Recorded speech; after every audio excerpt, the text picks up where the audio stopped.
আমি তো রাইটার থেকে রিকোয়েস্ট করছিলাম যে এই গরমের মধ্যে যেন বিয়ে নিয়ে কোনো স্ক্রিপ্ট না লিখে। মৌশিখা 2 যুগের বেশি সময় ধরে বাংলাদেশি মিডিয়ায় অভিনয় করে চলেছেন। সিনিয়র আর্টিস্ট হিসেবে জনপ্রিয়তা রয়েছে এই অভিনেত্রীর। সাবলীল অভিনয়, নির্লিপ্ত উপস্থিতি আর সহজ সরল ব্যতিক্রমী চরিত্রে বারবার নিজেকে প্রমাণ করে এসেছেন। কিন্তু সময় বদলেছে মিডিয়ার ধরন, বদলে গেছে নির্মাতাদের দৃষ্টিভঙ্গিও।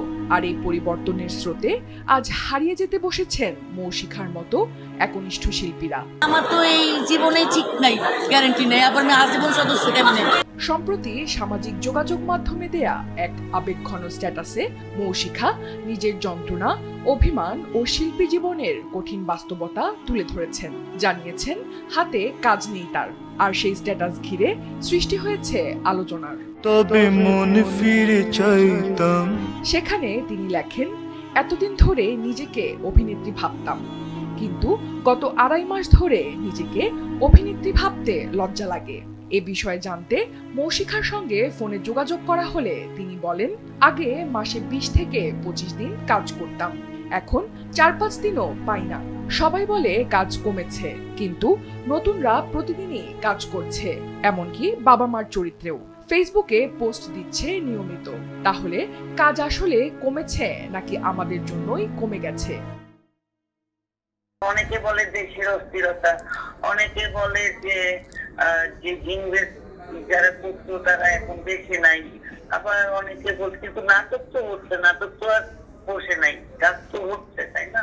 আগে মাঝখানে ফ্যামিলি ড্রামা গুলো হতো না, কিন্তু এখন তো আবার সব ফ্যামিলি ড্রামাই হচ্ছে। কিন্তু হঠাৎ করে ডাকছে না, বা দেখছি যারা কাজ করছে কিছু কিছু নতুন আসছে যারা, তারা দেখি যে আমাদের ওই 2-3 সিন বা 4 সিনের কাজ থাকলে তারা করে ফেলছে, হয়তো বা অনেক কম টাকায় করছে।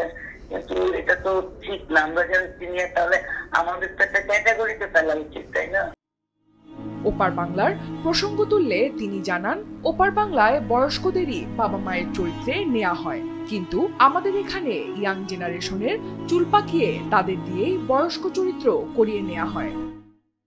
আমিও ওপার বাংলায় কাজ করেছি কয়েকটা, তো ওখানে ওরা সিনিয়রদেরকে যথেষ্ট সম্মান করে। আমরা যেমন আমাদের ইয়াংদেরকে চুল পাকায় বুড়া বানানো হচ্ছে, কিন্তু ওরা কিন্তু তা করছে না। ওদের যে বয়স্ক বা বয়োজ্যেষ্ঠ যে ক্যারেক্টার আছে তাদেরকে দিয়েই তারা সেই ক্যারেক্টারটা করাচ্ছে।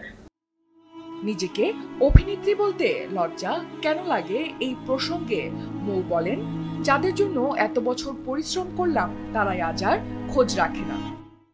আমাদের কর্মক্ষেত্রটাই তো আমাদের সংসার, সংসারে আমরা রাতে এসে শুধু ঘুমাই, তো সারাটা জীবন যেই আমরা যে জায়গাটাকে দিলাম, একটা পর্যায়ে এসে তারা যে কোনো খোঁজ খবর রাখে না।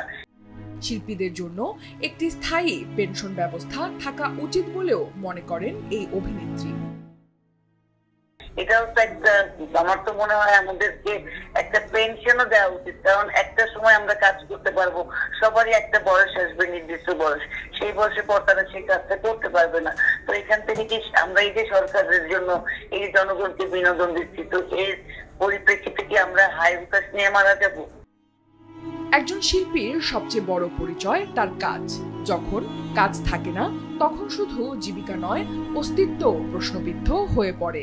সামাজিক যোগাযোগ মাধ্যমে এই অভিনেত্রী আরো লেখেন, আমি জানি বেঁচে থাকতে আমার মূল্যায়ন না হলেও মৃত্যুর পর কেউ কেউ হয়তো বলবেন, আহারে মহিলা কত ভালো ছিল, কিন্তু তাতে আমার কি লাভ? আমি তো বেঁচে থাকতে চাই কাজের স্বীকৃতি পেতে। মৌশিখার স্ট্যাটাসটি শেষ হয় এক মর্মস্পর্শী অনুরোধ দিয়ে, যদি আমি মরে যাই তাহলে কেউ দয়া করে আমাকে নিয়ে আফসোস করবেন না। বেঁচে থাকতে কাজ চেয়েছি, ভালোবাসা চেয়েছি, সেটা পাইনি। আমার সহকর্মীদের কাছে অনুরোধ, পাশে থাকুন, একটু সাহায্য করুন। কখনো ভাবিনি।